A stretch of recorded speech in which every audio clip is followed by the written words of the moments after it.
Olá, meu nome é Giovana Melo Faria e eu estou aqui para apresentar meu vídeo pôster para o 7º Seminário de Iniciação Científica da UFOB.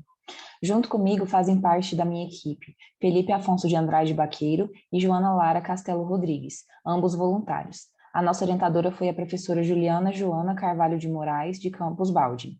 E o meu trabalho em questão foi terapia de fotobiomodulação no tratamento da xerostomia de pacientes, análise de protocolos de tratamento através de uma revisão integrativa.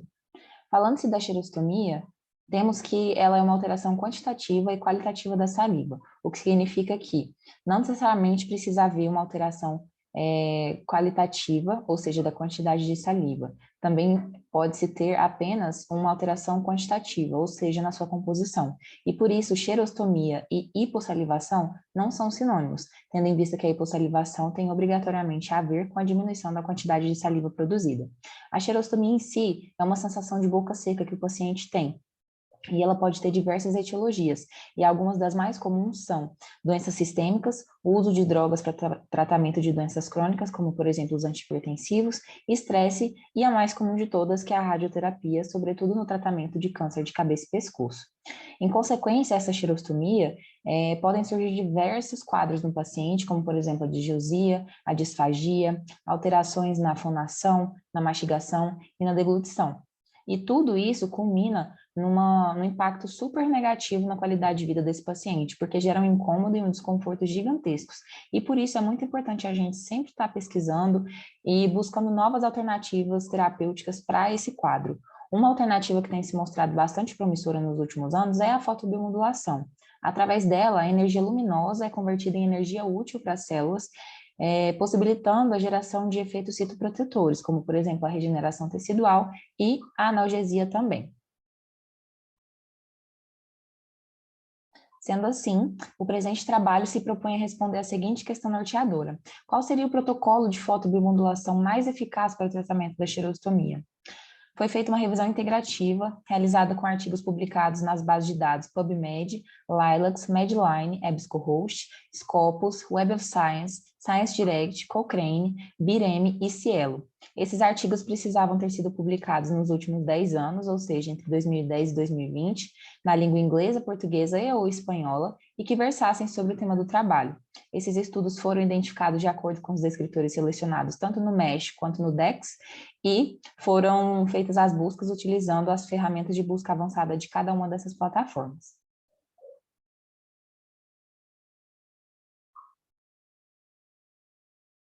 Ao todo, foram encontrados 879 artigos, e esses foram analisados primeiramente em relação aos seus duplicatas, pois muitos deles estavam repetidos, então foi feita essa remoção tanto automática usando a ferramenta, quanto também manual, porque algumas duplicatas não foram reconhecidas pela ferramenta utilizada, e depois eles foram analisados conforme título, resumo e leitura na íntegra, restando apenas 34 artigos para compor a presente revisão da literatura. Desses, a maior parte foi publicada entre 2016 e 2020, ou seja, 76,44%, sobretudo no Brasil. Mais da metade foi publicado no Brasil. Isso significa que o nosso país ele tem uma importância muito significativa nessa área de pesquisa e, portanto, ela deve ser incentivada. A classificação em níveis de evidências proposta por Stetler et al. Nos mostrou que a maior parte dos estudos eles faziam parte da categoria de estudos individuais com delineamento experimental, correspondendo a 41,17%. Os tipos de laser mais utilizados nos estudos selecionados que apresentavam resultados positivos foram os compostos por fosfato de arsênio, alumínio, galho e também o laser diodo de arsenato de galho e alumínio. Os comprimentos de onda presentes nesses mesmos lasers foram variando entre 630 e 940 nanômetros, porém as suas doses eram extremamente variáveis, então não teve como a gente reunir e colocar aqui. Mas teve uma grande quantidade de artigos que provinha do âmbito oncológico, justamente por conta daquilo que eu comentei, que a radioterapia é uma das causas mais comuns da xerostomia. Então, ela se trata de uma toxicidade oral aguda e tardia importante para esses pacientes. Só que ela tem sido visualizada em outras doenças, como, por exemplo, a doença renal crônica, diabetes e síndrome de Sjögren. Então, isso mostra para a gente que ela precisa ser explorada em outros âmbitos e não somente no contexto oncológico.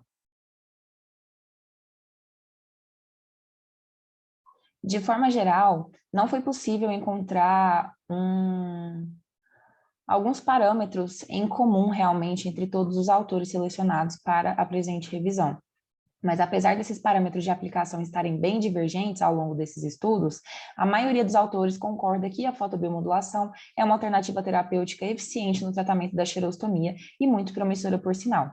E baseando-se nas análises dos artigos, nós temos a seguinte sugestão de protocolo: a utilização do laser diodo, composto por fosfato de arsênio, alumínio, galho, ou laser diodo de arsenato de galho e alumínio, com o comprimento de onda por volta de 800 nanômetros e a dose de 10 joules por centímetro quadrado, na frequência de 2 a 3 sessões por semana, concomitante com a terapia antineoplásica em contextos oncológicos, ou diariamente até o desaparecimento dos sintomas em casos de xerostomia já instalada, como, por exemplo, nas outras doenças sistêmicas que a gente mencionou.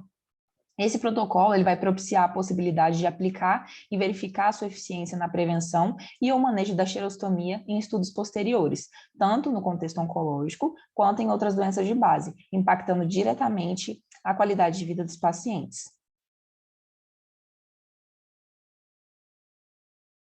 Para finalizar, eu gostaria de deixar aqui os meus agradecimentos para o FOB, para o CNPq e para o PIBIC, mais diretamente, né, por terem me dado a oportunidade de estar aqui realizando essa pesquisa e contribuindo para a ciência nacional. Muito obrigada pela atenção.